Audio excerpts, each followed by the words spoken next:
Pour mon 34e anniversaire, ma famille s'est envolée pour l'Espagne pour des vacances, sans me prévenir. Je l'ai découvert grâce à une photo qu'ils ont publiée en trinquant avec des cocktails sur la plage. Quand j'ai demandé pourquoi, mon frère a rigolé et a dit « Parce que tout le monde s'en fout de ton anniversaire, passe à autre chose ». J'ai juste souri et répondu « Bien sûr, merci de me rappeler quelle est ma place ». 3 semaines plus tard, j'ai pris une décision qu'ils n'ont jamais vue venir. Hier, ils m'ont appelé 26 fois, suppliant et hurlant « S'il te plaît, réponds, on a besoin de toi ». J'avais juré de ne jamais écrire ici, mais je suis tellement en colère, vraiment, j'ai besoin d'écrire tout ça avant de finir par donner un coup de poing dans un mur autre. Je me fiche que ce message soit ignoré, j'ai juste besoin de le sortir, alors voilà. Ma famille n'est pas du genre sentimental, pas de gros câlins ni de « je t'aime » ou quoi que ce soit du genre, mais même pour nous, là, on a franchi un nouveau cap. Je ne parle même pas d'avoir oublié mon anniversaire, ça arrive, les gens oublient, pas grave. Mais là, c'était clairement intentionnel. Donc, retour en arrière, ces dernières semaines, le groupe de discussion familiale était plus mort que jamais. D'habitude, il y a au moins quelqu'un pour se plaindre du Wi-Fi ou demander si quelqu'un a vu la télécommande, mais là, rien. J'ai envoyé un message la semaine dernière pour demander quand on faisait un truc pour l'anniversaire de maman, aucune réponse. Je me suis juste dit que tout le monde était occupé. Franchement, je n'y ai pas trop pensé. J'ai toujours un peu été le frère en option, pas celui qui est fun. Ça, c'est toujours Henri, mon frère, plus jeune de 2 ans, avec ses blagues nulles et ses histoires. Milana, ma sœur, avec ses drames.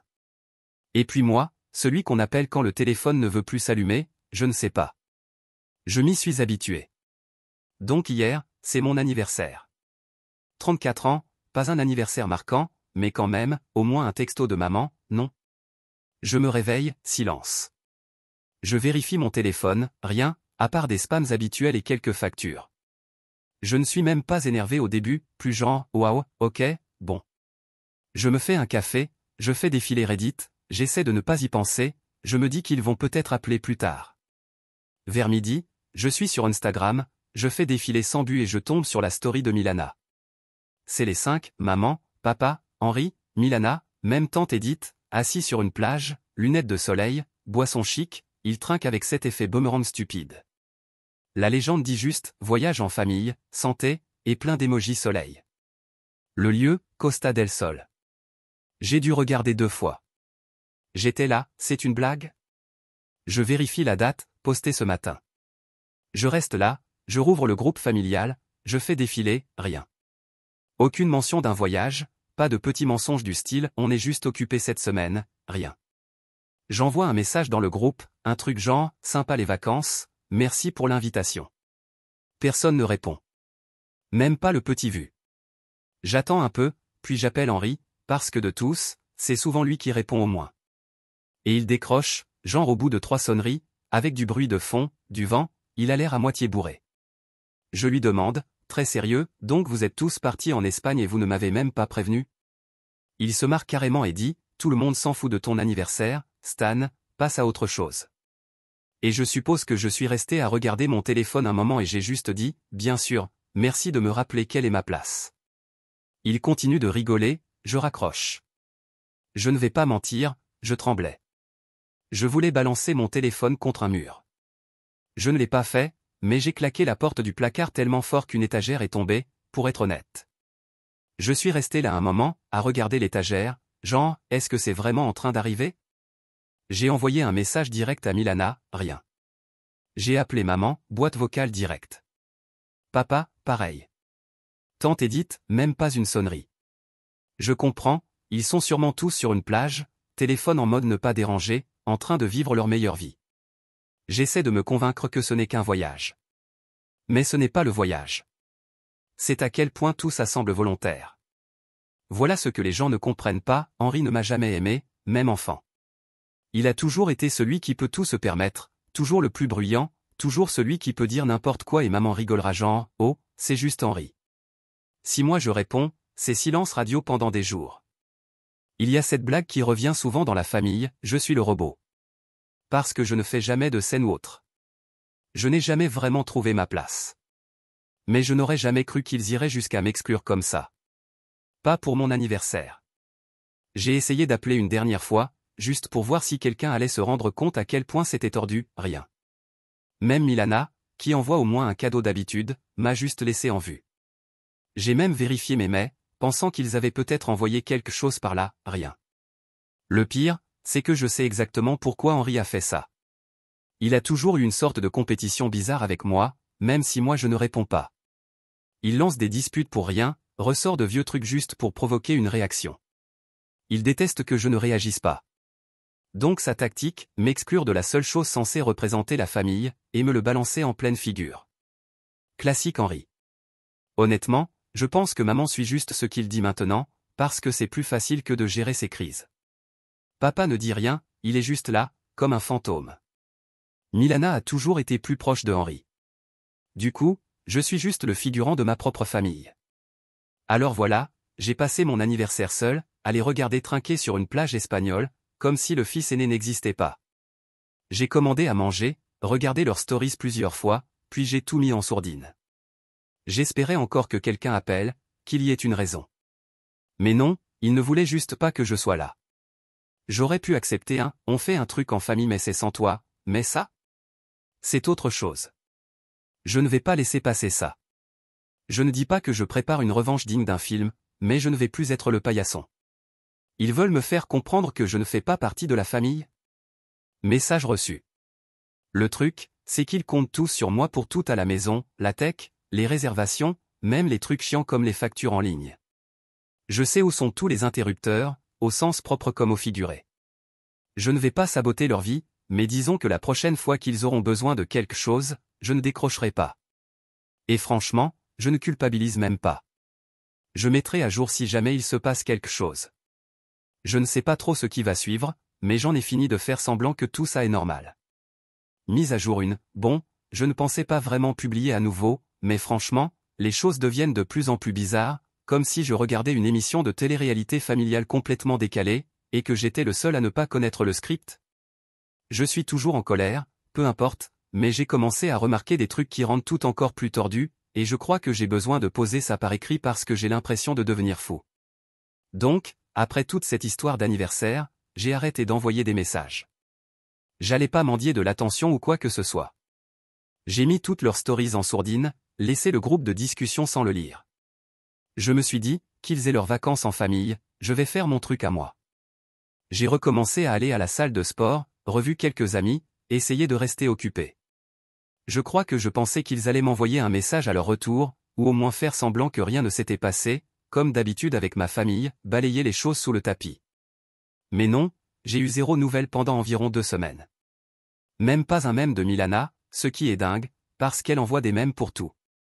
Genre le jour où le grille-pain est tombé en panne, elle a envoyé une vidéo de chat et a prétendu que ça réglait le problème. Puis, sorti de nulle part, je reçois un message de Henri. Je ne le vois même pas tout de suite. C'est juste une ligne, sans aucun contexte, et mec, tu peux vérifier le Wi-Fi chez maman. J'ai littéralement éclaté de rire. Pas d'excuses, pas de « désolé de t'avoir laissé tomber », juste retour direct à Stanley, le gars de la tech de la famille, sérieusement. Je ne suis même pas surpris, mais c'est genre, waouh, au moins fait semblant que je suis une vraie personne. Je ne réponds pas, je continue à faire défiler mon écran. 5 minutes plus tard, il appelle. Je le laisse sonner, puis il m'envoie un autre message, plus agacé cette fois, le Wi-Fi est coupé, maman panique, tu peux juste faire ton truc et le réparer à distance. Je pose mon téléphone face contre la table et je pars marcher. Quand je reviens, j'ai un message de maman, maintenant toute polie, comme si elle ne m'avait pas ignoré pendant des semaines. Bonjour, j'espère que tu vas bien, peux-tu aider pour le Wi-Fi? Je la laisse en vue. Papa m'envoie un emoji triste. Classique. Les jours suivants, c'est comme s'il se souvenait que j'existe, mais juste en tant qu'outil. Le groupe se rallume, mais aucun message sur ce qui s'est passé. C'est juste, tu peux réinitialiser la box, la serrure connectée fait n'importe quoi, papa n'arrive pas à accéder à ses mails, et ainsi de suite. Pas une seule personne ne parle de l'Espagne. Pas un seul pardon. Juste retour au business habituel, comme si de rien n'était. C'est toujours comme ça. Henri peut tout faire, maman et papa jouent les innocents, Milana flotte au milieu, et moi je suis celui qu'on appelle quand un truc casse. Je me mets à ignorer tous les messages. Pour la première fois, je mets le chat en sourdine. Je ne ressens aucune culpabilité. Ils veulent faire semblant que je n'existe que quand ils ont besoin de moi. Très bien. Je vais leur montrer ce que ça fait, pour de vrai. Une semaine passe. Je commence à recevoir des messages de Milana, plus passif-agressif cette fois. Elle dit qu'elle ne comprend pas pourquoi je suis si froid, que maman est stressée, que ce n'est pas si grave. J'ai failli répondre, mais Henri intervient et dit que si je n'étais pas aussi sensible, je serais plus inclus. Alors je le bloque, pour un moment. Je laisse le Wi-Fi en panne. Je sais exactement ce qui ne va pas, mais je ne le répare pas.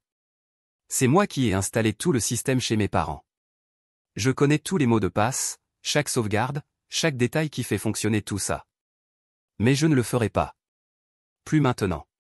Autre chose, mes parents ont une maison en location, un truc pour gagner un peu d'argent. Évidemment, c'est via Airbnb. Ce ne sont pas des gens doués en technologie, donc j'ai toujours géré l'annonce, les messages, j'ai même la serrure connectée sur mon compte.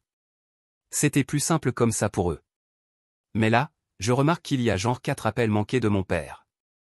Je vérifie mes mails et je vois une notification disant qu'un client essaie d'entrer et n'y arrive pas. Je soupire. Je sais ce que ça veut dire. Papa essaie de rappeler. Je laisse filer jusqu'à la messagerie. Puis je reçois un texto de tante Edith, qui ne m'écrit jamais sauf si quelqu'un est à l'hôpital. Elle dit, « Tu peux aider tes parents s'il te plaît ? Ils sont stressés à cause de la location. » Je ne réponds même pas. Je commande une pizza, j'ouvre YouTube et je déconnecte. Plus tard dans la soirée, je reçois une notif de l'appli Airbnb toujours installée sur mon téléphone disant qu'il y a un problème avec l'annonce. On dirait que le compte a été signalé pour inactivité. Je sais qu'ils finiront par s'en sortir, mais ils devront appeler le service client, et c'est un enfer. Je m'allonge et je me dis, ouais, qu'ils gèrent, pour une fois. Je sais que ça peut paraître froid, mais franchement, après la façon dont ils m'ont traité, j'ai zéro compassion. 1 ou 2 jours plus tard, Henri débarque chez moi sans prévenir. Il tape à la porte en criant mon nom. J'ouvre juste assez pour voir son visage. Il est furieux. Il dit, « C'est quoi ton problème mec ? Pourquoi tu fais ton drame ? Répare juste le Wi-Fi et débloque la location. » Je lui dis, « Peut-être que tu devrais appeler quelqu'un qui en a quelque chose à faire. » Il se rapproche, pousse la porte plus fort. Je pousse en retour et je lui dis de partir. Il essaie de taper la porte avec sa paume, alors je la claque. Je l'entends jurer en s'éloignant. Après ça, je reçois des messages de Milana disant que je complique la vie de tout le monde, que je dois arrêter d'agir comme un enfant. J'en ai juste marre. Je la bloque aussi. Pendant quelques jours, silence total. Puis maman appelle, et cette fois elle laisse un message vocal. Elle dit qu'elle ne comprend pas ce qu'il se passe, qu'ils ont besoin de mon aide, que je suis injuste. Je sauvegarde le message vocal et je supprime tout le reste. Je ne réponds pas. C'est comme s'ils ne voyaient pas que je ne suis pas leur support technique en astreinte. Je ne suis pas juste un numéro dans le groupe. S'ils veulent faire comme si je n'existais pas, alors qu'ils vivent avec ça. Je ne réparerai rien. Je ne regarde plus aucun message. Je n'aide plus pour la location. S'ils veulent savoir comment réinitialiser le routeur, ils peuvent chercher sur Google comme tout le monde. La dernière chose qui s'est passée avant que j'écrive ceci, c'est que j'ai vu sur mon téléphone qu'un autre invité avait laissé un mauvais avis sur la location, apparemment parce qu'il n'avait pas pu entrer, que personne ne répondait au message. Je sais que mes parents vont paniquer. Airbnb ne plaisante pas avec les mauvaises critiques, s'ils en reçoivent trop, ils perdent leur annonce. Mais ce n'est plus mon problème. Donc voilà où on en est maintenant. Je ne m'inquiète même pas de ce qu'ils vont faire. Pour une fois, ils vont savoir ce que ça fait d'être ignoré quand on a vraiment besoin de quelque chose. Je ne dis pas que c'est la fin, mais je n'en ai pas fini non plus. Si tu trouves que je suis dur, je ne sais pas quoi te dire. Parfois, tu dois montrer aux gens ce qui se passe quand tu arrêtes de jouer le rôle qu'ils ont écrit pour toi. Et crois-moi, ce n'est que le début. Je mettrai à jour s'il se passe un truc dingue. Mais j'ai comme un pressentiment, ils ne vont pas apprendre de la manière douce. Mise à jour 2, alors, ça a été quelques semaines étranges depuis que tout ça est arrivé.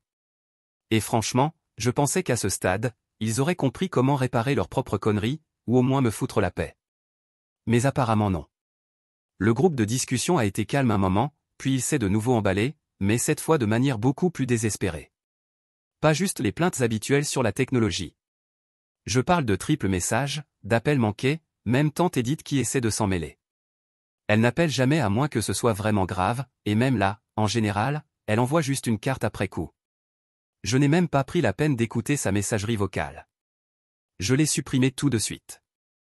Ce qui était bizarre, c'est que j'ai commencé à recevoir des messages aléatoires de numéros que je ne connaissais pas. Au début, je pensais que c'était du spam, mais ensuite j'ai compris que c'était probablement des invités Airbnb, ou même des voisins, du genre « Bonjour, je suis devant la maison, je n'arrive pas à entrer, est-ce le bon numéro ?» Je les ai juste ignorés. Je veux dire, j'aurais pu répondre, mais honnêtement, à ce stade, non. Si ma famille veut faire semblant que je ne fais pas partie de la famille, alors qu'ils gèrent leurs propres urgences. Pas mon cirque. Alors Henri réessaie. Il débarque chez moi sans prévenir un dimanche après-midi en tapant à la porte. J'ouvre, et il est déjà en colère. Il commence à crier en disant que je fous tout en l'air, que maman est en panique, que papa ne parle plus, que Milana pleure, ce qui est probablement vrai mais elle pleure pour tout. Il commence à me pousser dans la poitrine, vraiment me bousculer. Je le repousse et je lui dis que s'il me touche encore, je le fous dehors. Il recule, mais à peine. Il me dit que je suis mesquin, que ça va trop loin, que je punis tout le monde pour quelque chose qui était juste une blague, que je dois grandir un peu. Je lui dis, c'est toi qui m'as exclu, souviens-toi. Je ne vais pas réparer ton bordel. Si tu veux de l'aide, appelle quelqu'un qui se soucie de ton anniversaire. Il essaie encore de me coller au visage, alors je claque la porte. Je l'entends hurler derrière, puis s'éloigner en tapant sur le mur. Plus tard dans la nuit, je reçois un appel de Milana. Je le laisse aller à la messagerie. Son message part dans tous les sens, genre elle pleure et elle est énervée en même temps. Elle dit que je suis en train de briser la famille, que papa ne dort plus, que la tension de maman est en train d'exploser, qu'Airbnb menace d'annuler leur compte, que les invités laissent des avis horribles, qu'ils perdent de l'argent, que les voisins ou les amis de la famille en parlent et qu'ils ne savent plus quoi faire. Elle essaie de me faire culpabiliser, en disant que je punis maman pour un truc que Henri a fait. Mais je ne sais pas, j'ai déjà entendu ce discours. Elle a toujours été celle qui essaie d'arranger les choses, mais cette fois, même sa position de médiatrice ne marche pas. Je commence à recevoir des mails d'Airbnb du genre « Action urgente requise » et « Invité bloqué dehors ». Je sais exactement pourquoi. C'est moi qui ai mis en place la serrure connectée. J'ai les permissions administrateurs, et il y a un processus en 2 étapes qu'ils ne peuvent pas franchir sans moi. Je suis le seul à avoir le code. Je pourrais réparer ça en 2 secondes. Mais je ne le fais pas. Je comprends que certains trouvent ça dur, mais après tout ce qu'ils m'ont fait, je ne peux pas me forcer à m'en soucier. Au contraire, je suis presque content qu'ils soient enfin obligés de faire face à quelque chose de réel. Pour une fois, ce n'est pas moi qui rattrape les dégâts. Ma mère m'envoie un texto, ce qui est rare parce qu'elle déteste écrire. Elle me demande de l'appeler s'il te plaît, dit que les choses deviennent incontrôlables, que des invités menacent de poursuites juridiques, ce que je doute franchement, mais bon, et que Milana fait des crises d'angoisse. Je la laisse en vue. Elle m'appelle plus tard, je laisse aller en messagerie. J'entends sa voix trembler, elle essaie de ne pas crier mais je sens qu'elle est en colère. Elle dit qu'elle ne comprend pas pourquoi je fais ça, qu'elle m'a mieux élevé que ça. J'ai failli la rappeler. Mais ensuite je me souviens de ces vers qui s'entrechoquaient en Espagne, de leur joie, et d'accent grave quel point ils n'ont pas réfléchi une seconde à me laisser derrière. Puis Henri recommence à faire exploser mon téléphone. Mais maintenant il me menace. Il dit que si je ne répare pas ça, il viendra tous les jours. Qu'il dira à toute la famille que je suis la raison pour laquelle ils ont tout perdu. Je le bloque à nouveau. Il essaie de passer par d'autres personnes, des amis en commun, même mon ex, ce qui est complètement fou vu qu'elle ne m'a pas parlé depuis des mois. Il est désespéré. J'apprends par un de ses amis qu'il raconte à tout le monde que je suis instable, que je fais une dépression. Je ris. Classique Henri. Toujours en train de retourner la situation pour passer pour la victime. Le meilleur dans tout ça ? Je vois sur le tableau de bord Airbnb que leur annonce est maintenant suspendue. Trop de mauvaises critiques. Trop de plaintes. Apparemment, des gens ont commencé à laisser des affaires derrière eux. Ils ne pouvaient pas entrer, ni sortir. Quelqu'un a même laissé un avis disant qu'il avait dû dormir dans sa voiture. Je sais que c'est nul pour les invités, mais ce n'est pas mon problème. Ce sont mes parents qui ont décidé que je servais uniquement de support technique et que je ne méritais même pas un billet d'avion. Maintenant, ils peuvent voir ce que ça fait quand le robot arrête de faire tourner la machine. Je reçois un appel de papa, ce qui est franchement rare. En général, il est juste en arrière-plan, il ne prend jamais parti, il ne s'implique jamais. Il laisse un message vocal qui n'est que du souffle lourd, et puis finalement il dit, tu dois réparer ça, Stanley, sinon on est foutu. Je ne réponds pas. Il envoie un texto ensuite, juste une ligne, je suis déçu. Je rigole encore. Je me demande s'il était aussi déçu quand ils ont porté un toast à mon anniversaire sans moi. L'histoire d'argent empire pour eux. J'ai des nouvelles de Milana où elle trouve toujours un moyen de m'écrire même après que je la bloque où elle dit qu'ils ont perdu leur plus grosse réservation de l'été. Apparemment, le client a menacé de porter plainte. Le service de nettoyage ne vient plus parce qu'il ne peut pas entrer. Papa essaie de remettre l'annonce en ligne, mais il n'a accès à rien, parce que toutes les vérifications passent par mon numéro. Ils sont bloqués de partout. Je sais que je pourrais régler ça en 2 secondes. Mais je ne le ferai pas tant. Edith rappelle encore, laisse un message vocal cette fois même plus poli. Elle dit que je suis cruel, que la famille doit toujours passer en premier, que je dois penser à la santé de mes parents, qu'ils sont trop vieux pour ce genre de stress. Je supprime le message. Je ne suis pas le méchant dans cette histoire, peu importe comment ils essaient de retourner les choses. Je reçois un texto de Henri, juste, tu as gagné. Même pas de point. Je sais qu'il ne le pense pas. Il n'a jamais su admettre quand il avait vraiment perdu. Il veut juste que je répare tout et que tout revienne à la normale. Mais je ne vais pas le faire. Pas cette fois. Le coup de grâce pour eux, j'apprends par une voisine que j'aime bien, elle est sympa ou que les gens parlent. Il paraît que l'endroit est un bazar, que les invités sont furieux, que la police a été appelée pour du bruit. Pas mon problème. Mais apparemment, mes parents sont mortifiés. Je hoche juste la tête et je dis, ouais, c'est dur. Donc maintenant j'attends. Je sais qu'ils vont essayer autre chose. Ils font toujours ça. Mais pour la première fois de ma vie, j'ai vraiment l'avantage.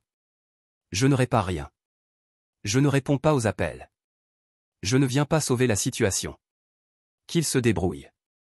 Je ne sais pas ce qui vient après, mais je vous tiendrai au courant.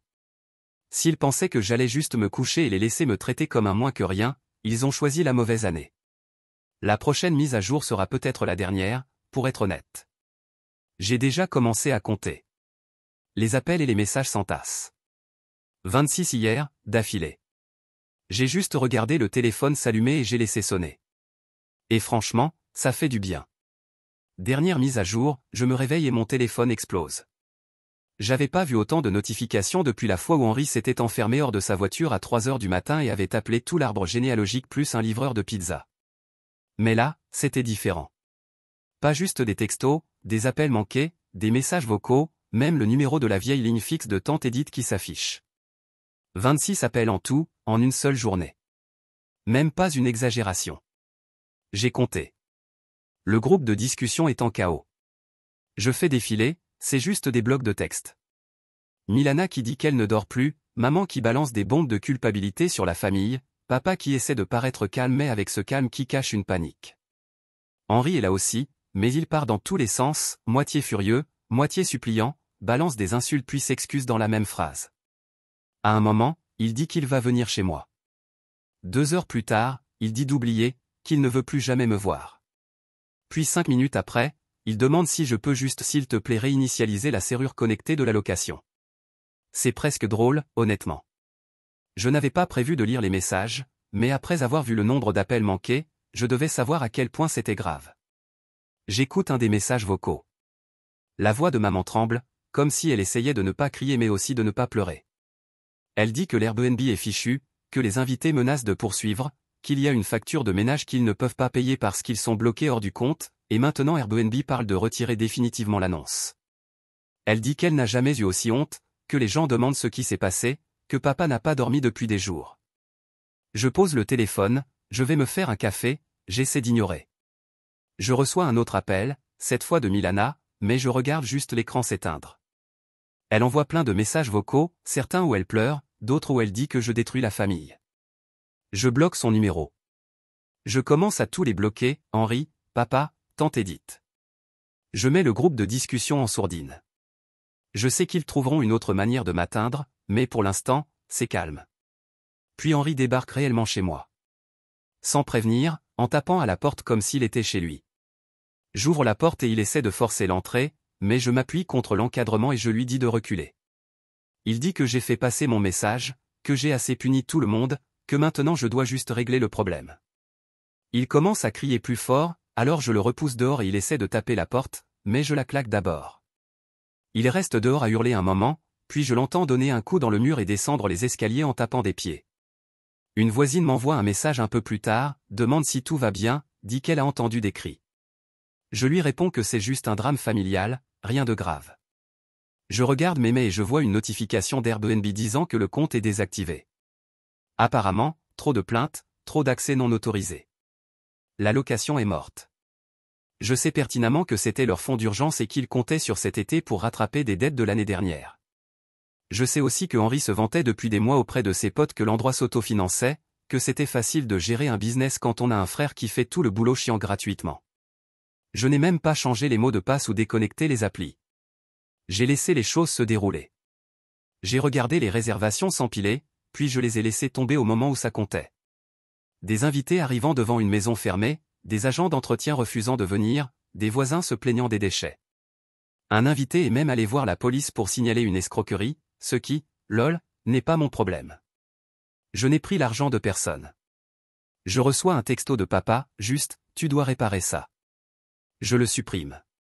C'est fou à quelle vitesse ils sont passés de m'ignorer à agir comme si j'étais la seule personne qui comptait.